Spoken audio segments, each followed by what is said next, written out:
नमस्ते। मैं हूं सुरेश कुमार एकलवे और आप देख रहे हैं हिंदुस्तान न्यूज एंड टिप्स। अपनी सैन्य ताकत के दम पर ताइवान को डराने की कोशिश कर रहे चीनी ड्रैगन को अब लेने के देने पड़ गए हैं। अमेरिका ने बड़ी चतुराई से उसे ताइवान में उलझा दिया है। उलझाया भी ऐसा कि अब शी जिनपिंग के लिए न वहां से निकल पाना आसान रह गया है और न लंबे समय तक टिके रहना ही संभव है। यानी अमेरिका ने जहां रूस को यूक्रेन में फंसाकर अपना एक प्रतिद्वंदी को कमजोर कर दिया, वहां अपने लिए चुनौती बन रहे चीन को उसी के घर में बुरी तरह पटकनी दे दी है।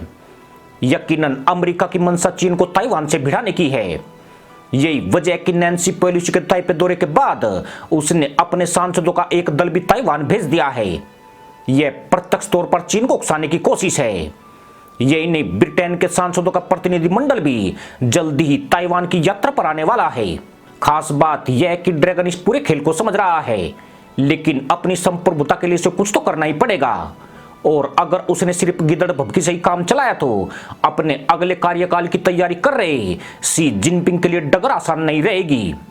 कुल मिलाकर लब्बलुआब यह है कि चीन को चित करने के लिए ताइवान पूरी तरह से अमेरिका की रणनीति को अमली जामा पहना रहा है और खुद ऐसे फैसले ले रहा है जो चीन के जले पर नमक छिड़कते हैं। अगर ताइवान इस प्लानिंग का हिस्सा नहीं होता तो वह कभी भी अमेरिकी स्पीकर और सीनेटर को ताइपे में आने की इजाजत नहीं देता।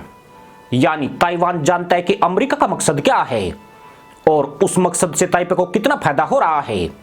मजे की बात यह है कि चीन के आक्रामक व्यवहार के बाद ताइवान को दुनिया की सहानुभूति प्राप्त हुई है और उसकी स्वीकार्यता में भी काफी वृद्धि हुई है। अमेरिकी सांसदों का ताइवान दौरा ऐसे वक्त हुआ है जबकि अभी नैन्सी पेलोसी का विवाद भी ठंडा नहीं पड़ा है। यानी गर्म लोहे पर अमेरिका ने फिर से हथौड़ा मारा है। इस दौरे से बढ़ के चीन ने फिर से तसरी पटक कर मारी है और ताइवान को परिणाम भुगतने की चेतावनी दी है। आजकल ड्रैगन इसी तरह की चेतावनी देने के लिए महारथी सिद्ध हो चुका है और उसकी इन घुड़कियों का न ताइवान पर असर दिखाई देता है और अमेरिका तो पहले ही कह चुका है कि उसे कोई फिक्र नहीं है। एक हिसाब से देखा जाए तो यह चीन की बेइज्जती करने जैसी हरकत है। आखिर इतनी विशाल सैन्य ताकत वाले चीन को कोई भी देश गंभीरता से नहीं ले रहा है। साल 2014 से पहले भारत भी ऐसी घुड़कियां पाकिस्तान को दिया करता था। तब इस्लामाबाद भी नई दिल्ली को गंभीरता से नहीं लेता था। लेकिन आज तस्वीर बदली हुई है। भारत इन जाइलों को ठोकने के बाद बताता है कि लाशें कहां पर पड़ी है। इसी का नतीजा है कि दिवाली पर आतिशबाजी इधर चलती है, तैमंद गीले पाकिस्तान के होने लगते हैं। दरअसल ताइवान के समुद्र में अपनी पलीतागिरी करवाने के बाद पीपुल्स लिबरेशन आर्मी अपना नाच गान खत्म करने के चक्कर में है। दुनिया भर ने उसके ऊपर जमकर थूथू सूसू की है। उसकी नौटंकी से कोई भी नहीं डर सका है।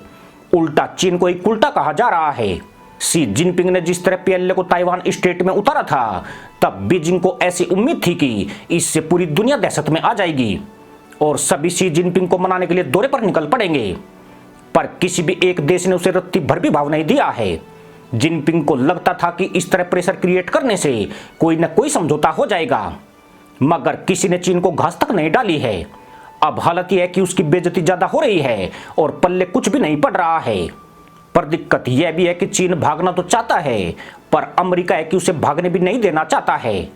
उधर ताइवान डरने की बजाय ललकार लगा रहा है कि माँ का दूध पिया है तो आओ, अगर माँ का मूत पिया है तो जाओ। यानी बात घूम फिर कर माँ और माँ पर आ गई है। अमेरिका की पूरी कोशिश है कि चीन भी रूस की तरह जंग में फंस जाए।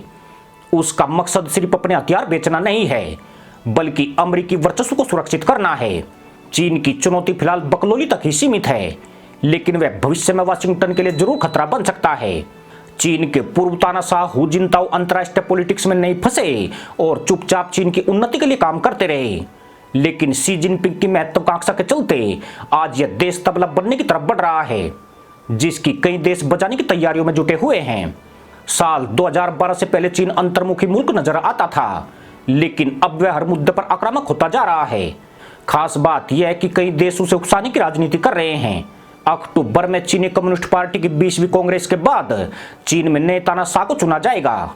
फिलहाल शी जिनपिंग यहां सब पर भारी है और उनका चुनाव औपचारिकता मात्र रह गया है। इसका मतलब यह है कि शी जिनपिंग चीन के लिए अभिशाप बनने वाले हैं।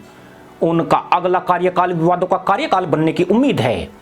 क्योंकि दक्षिणी चीन सागर एलएसी विवाद, ताइवान का मुद्दा और चीन की अर्थव्यवस्था के बजते बाजे उनकी अग्नि परीक्षा लेने वाले हैं। चुनौती यह भी है कि ताइवान से चीन कैसे बचकर निकलता है। इसी के साथ अनुमति दोस्तों, जय जवान जय किसान, जय हिंद, वंदे मातरम।